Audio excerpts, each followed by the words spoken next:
Hi everybody, Danny Dancer here at Children's Museum Houston, back with another Brain Break sponsored by Bank of America. Now today is actually part 2 of our Presidential Youth Fitness Program Challenge. So if you didn't have a chance to see yesterday's Brain Break, that's awesome. You can still check out this video, exercise along with us, and then we hope you'll come back and check out that video so that you can see the entire 5 exercise program.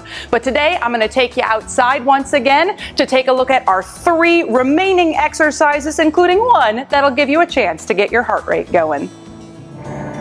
All right, we are back outside and I'm joined once again by John, our science educator, and Cheryl, our director of education, to take us through our last 3 exercises. This time we're going to start off by working on our core, which means we're going to work out these stomach muscles we've got here by doing some crunches. So for these, we do actually need to sit down on the ground. And we're going to show you once again sort of the technique that you might see in the Presidential Fitness Youth Program, as well as you can modify it. So the technique, you're going to bring feet towards your back, towards the back, so that your heels are close together and your feet are flat on the ground. You're going to lie down on your back and you want to reach up so that you can touch the backs of your heels with your hands, with your fingertips, before you curl back down.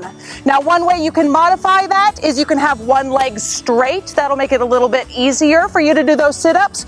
Or if you want to make it more challenging for yourself, you can turn it into a sit-up. And we're going to actually do what's known as a competition sit-up, where you have your feet flat against each other and you use your arms with a little bit of momentum to help pull you up. So once again, we're going to do this for 20 seconds. And just like we talked about yesterday, you want to set and keep to a same pace that entire time, no matter which sit-up you choose to do. Everybody ready? All right, I got my timer. Here we go. Go ahead. All right. Well, I can't quite see my timer. This will make this harder. All right, we're at 10 seconds. We're halfway there. You guys at home, keep on going. You're doing great. And stop. All right.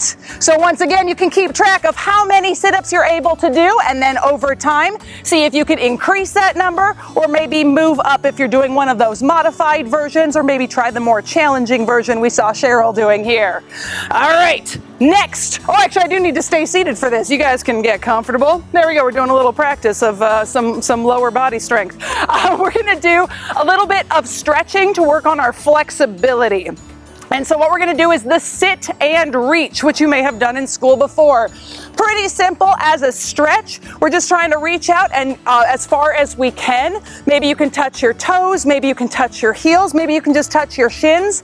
Doesn't matter as long as you hold that stretch. You don't want to be bouncing or moving a lot. That's not so good for those muscles. Now, if you want to modify this, you can bring one foot in so that you're just reaching towards one of your feet rather than both. We're going to hold this for 20 seconds as well. Make sure you're holding it, not bouncing.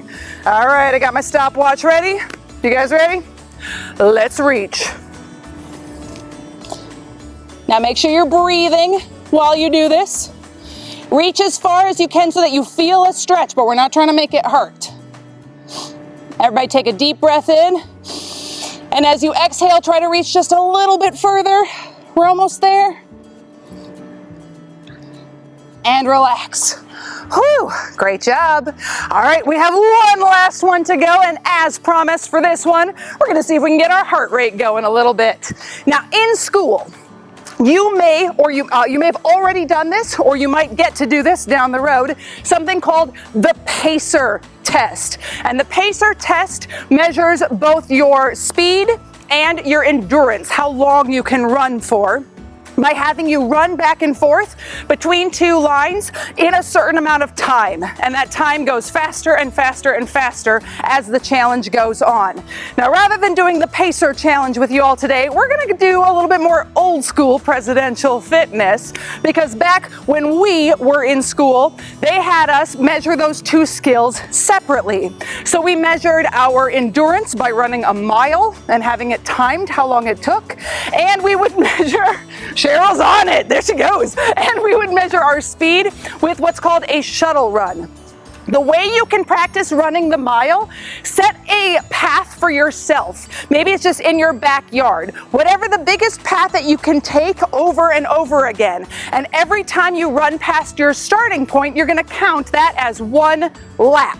So that's what Cheryl's doing right now. It doesn't have to be a mile, but it's just as far as you can go until you have to stop. Just count how many laps you do. How many laps are you on now, Cheryl? 2 laps. All right, she's going to keep on going because she's practicing her endurance while we have John practice a little bit of speed with the shuttle run. Now for the shuttle run, we need to have 2 marked lines. So I'm going to stand on one end. I'm just going to represent one end of the line. And then we have 2 adorable little puppy dogs down at the other end. And we're actually going to use them as part of this challenge. When I say go, I'm going to be the timer. John is going to run down. He is going to pick up one of those dogs. He is going to sprint back and set it right next to where I am standing. Not throw it, but set it down on the ground. Then he's going to run down, grab the second dog, and then he's going to sprint back past me. And as soon as he gets past me, I stop the timer. That's how we measure how fast he is prepared to go. All right, John, let me get my timer ready. And I got to reset it first. Here we go. And go. Yeah, John, pick up that puppy, set him down gently. Oh, he's so nice, taken such good care of. All right, as fast as you can, sprint past me. Oh, very nice, 10.4, 10.4. He was being so gentle with that puppy as well. Awesome measure of speed, and you can do this every day. You'll notice your speed will increase. Meanwhile, Cheryl, what lap are we on now? 7. And she's still going. She's on 7, and she's not stopped yet. Thank you so much, everybody, for joining us for today's Brain Break, which was sponsored by Bank of America. We hope you had fun going through the different elements of the Presidential Youth Fitness Program with us these last 2 days, and I hope you enjoyed it. Keep doing it so that you can see how much you improve over time. Thanks so much. We'll see you all again soon. Bye.